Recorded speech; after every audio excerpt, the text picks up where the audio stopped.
Welcome back to my channel, sports fans. Okay, let's get into this one right here. Anthony Edwards, Anthony Edwards, Anthony Edwards, Anthony Edwards. Let's get in front of it. Let's get in front of it right now. We already know what's going to happen. We've already seen what's been happening. Let's get in front of it before Saturday. Right? You got the big matchup coming. You got the big matchup coming. And let me tell you this first about the matchup before we get into Anthony Edwards. Don't take my word on it. Don't take my word on it. But to me, I think Denver sweeps their way into the finals. I may be wrong. And you guys can come back and tell me, hey, man, you was wrong. But I'm just looking at the degree of difficulty. When you look back and see what Denver had to go through just to beat the Lakers, they had to go through the Adam Silver, the referees, the flopping, the crying of the Lakers, all this stuff they had to go through. Could you imagine just to play a playoff series and win a playoff series? What Denver had to go through I've never seen nothing like it in my life. And in game 3, game 4, they didn't even look like they wanted to even play the fourth quarter. Oh, excuse me. They didn't even look like they wanted to play the fourth quarter. They were just like, let's get the hell out of LA. I mean, so them playing Minnesota, I don't think it's going to be that tough. I'm not saying Minnesota isn't a good team or a great team, but in comparison, I mean, what are we talking about? What they had to go through. Don't tell me the Lakers weren't playing good. They were playing good ball. And let me tell you something. Like I've told you before, I think the Lakers are a better team without LeBron James. The NBA is behind this whole thing with LeBron James. I keep trying to tell you guys, when you come to my platform, when you come to my channel, I'm going to tell you stuff that other people won't tell you. They just won't tell you this for whatever reason. Whatever Adam Silver says, that's what goes. He's the manager of the company. JJ Redick, Shannon Sharp, Callan Cowherd, Nick Wright, all these people have to come to the NBA before they diss past legends of the NBA. They just can't start running their mouth. These guys wake up, put on makeup, deal with hairstylists, deal with clothes stylists, deal with producers, deal with all these different people. They just don't run to a desk and start talking. And somebody writes their script. You ever heard, when you ever watch Undisputed, a lot of times when Shannon Sharp was talking, he would talk about his writer. He had to get everything together with his writer. There was somebody writing for him. These guys read off of a script, right? It's almost like singers, right? They sing, but 99.9% of the time, they do not write their own music. They have writers, ghost writers. They have producers. They have all this. You understand? You got to realize the writers can't sing and the singers can't write, right? But they all work together to make this album. Everybody works together behind the scenes at ESPN, Fox, Undisputed. It's just not, these guys wake up and they got all this God-given talent to write and produce and talk. You're watching TV. Sometimes people don't understand you're watching TV. Somebody's behind that camera and all these people that's behind these people. All you see is the desk, okay? So these people read from a script. Sometimes you might not think so because they're not really looking at the teleprompter and reading the whole thing the whole time. These guys are good at what they do. They can memorize stuff. They got to come to work. They got to practice before they come to work about what they're going to say. They got to go back and forth. It's a script. People don't realize it. So we can make a whole video about that, okay? But what I'm trying to say is a lot of this stuff is scripted. And LeBron coming back. LeBron causing all this controversy every year. Every year, this is what Adam Silver wants. Has nothing to do with LeBron James. If Adam Silver wanted to go a different direction, he would. He would be like, LeBron, you can't be flopping in my league. You need to retire. You can't be bowling up at women on the sideline. You can't be crying after a call. But this creates a soap opera. People got to understand, for sports to sell at the highest level, there always has to be a soap opera, right? That's how it's always been in sports. Soap opera in what would you call it? Competition. Has to be great competition, right? Unfortunately, the NBA doesn't have that no more.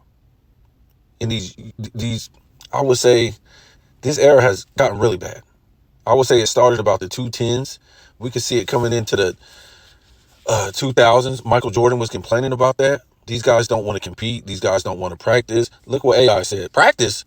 And this is the type of, as much as people revere Allen Iverson as this great player, changed the game, how did he change the game? He changed the game to players, millionaires getting paid millions of dollars to play a kid sport that don't want to practice. AI, why was you shooting 43, 42% just about every season? Because you don't want to practice. This is the mentality he brought in. He didn't bring in hip hop to the NBA. He brought in that gangster rap era into the NBA. Hip hop was already in the NBA. You don't remember Shaq had a rap album way before AI came in?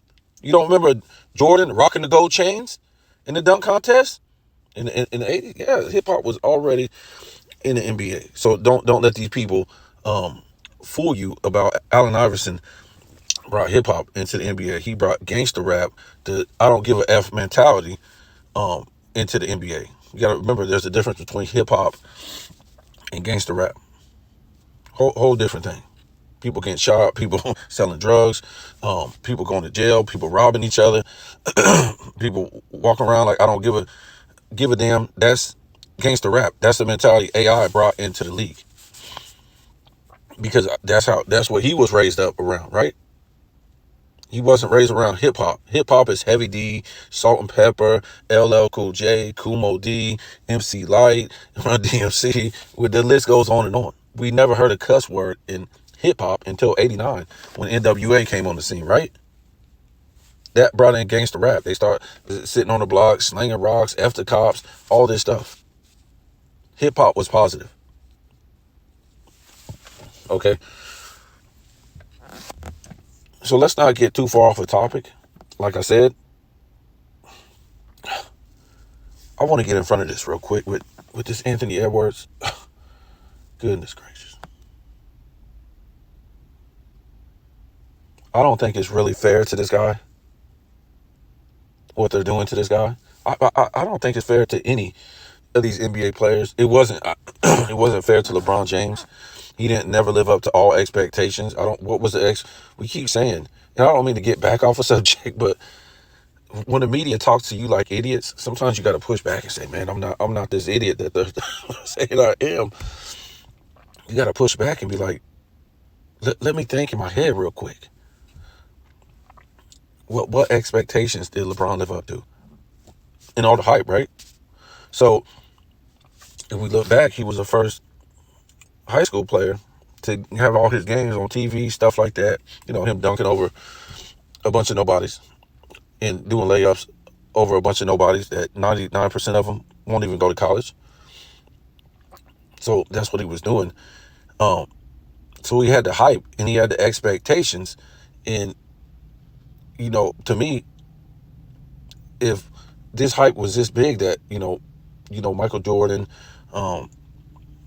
Magic Johnson, Larry Bird, all these type of guys, could you do it back then? I don't know if he could come out of high school, but he was the biggest hype player coming into the NBA. So to me, the expectations was that he came into the NBA, because you got to remember the NBA got weaker By the time he came into the league, there was no David Robinsons, no Kareems, no Magic, no Birds, no Tim Hardaways. What I say, no Jordan, no Pippen, no none of these guys. I don't was Penny Hardaway still in the league? I don't know. These guys like that was in the 90s that played Patrick Ewing. I mean, we could just the list just goes on and on. So to me, the NBA got weaker, which means he should have came into the NBA and just took this over if his hype was this big.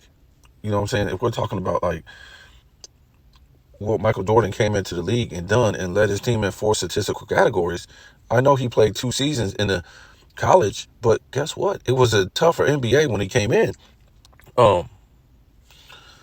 So, I mean, with all that hype and all that expectations, LeBron should have came into the league, made the playoffs. I don't know, put up 25 points per game, not 20 points per game on 41% shooting. That's a brick fest, folks.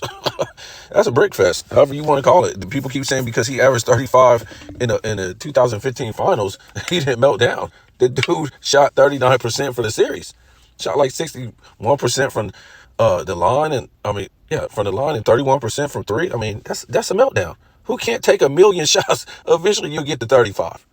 These are his fans. So, to me, he didn't exceed all expectations. When you look at his career, he should have more in 21 seasons with all these super teams, more championships. But his competition was better. Okay, your competition was better because you wasn't better. Let's stop it, bro. So this is what I'm gonna say. I don't want to keep getting off the subject, but God, I do that sometimes. It's almost like Charles Barkley not being able to finish a sentence. I get off a subject. Come on, let Anthony Edwards do his thing. There's no people in the middle of the lane. There's 4 guys sitting at the 3-point line. He's not on the defensive level that Jordan was. He doesn't have to be because it's a different era. He's not even in the top 5 in any statistical categories this season, any box metric. They're so desperate because they can't explain why Luka and Joker, 2 plumbers, is running this NBA. So they say silly stuff like, oh, now Charles Barkley is saying that he's built like Michael Jordan and Kobe and Vince, and it's just sad, man. Because he can dunk. A lot of players could dunk back in the past, just not. Come on now. They played in a whole different NBA era. When you was in the playoffs, you was going against the best of the big men that ever stepped on the court in this league back in the day. If you was a guard. Also, you got to remember Kobe, Jordan, and Vince was 6'6". This guy's only like 6'3", 6'4", which I'm not going to hold that against them, but they were just bigger dudes.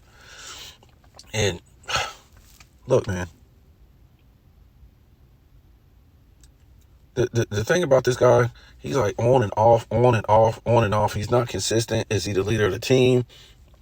I mean, what's going on? They're just desperate. Like I said, they can't understand why 2 plumbers is running the most athletic, that's what they call, era of all time. So when they see somebody doing something athletic because they know it's not athletic, it's just 4 guys sitting at the 3-point line. That's not, no. These guys don't even have any muscle tone. Now, Anthony Edwards done picked up some muscle, it looks like. But most of these guys don't even have any cuts in their arm. In the 90s, whew, the preseason meant dudes was lifting them weights, if not the offseason. Right? Because you actually had a battle for those points. So, look, please don't let Anthony Edwards bomb in this series, because if he do, I'm going to be all over him. I don't think they win this series, Minnesota. I just don't think they don't have the experience. I think Denver's got home court advantage, if I'm not mistaken. I just think it's an experience factor for Denver, and what they had to do to win the last game. The last series, it was a lot. It was a lot. So, to me, until Anthony Edwards can prove that he's better than Joker and he's better than Luka, I don't care what kind of similarities that they're trying to put next to Michael Jordan.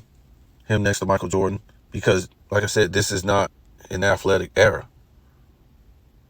The Nuggets just proved that.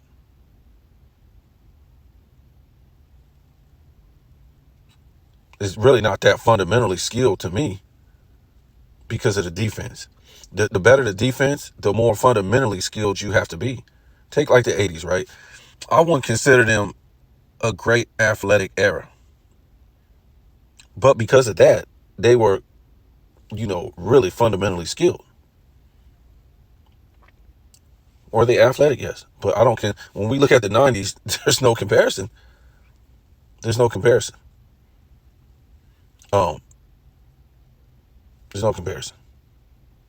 And I think the athleticism, it doesn't digress, especially into the 2000s. It's not. It's not even close. It's not even close. If it was anything, close to that, or what I'm talking about for the 90s, if it was athletic like the 90s, these guys won't be sitting at the 3-point line. 4 guys.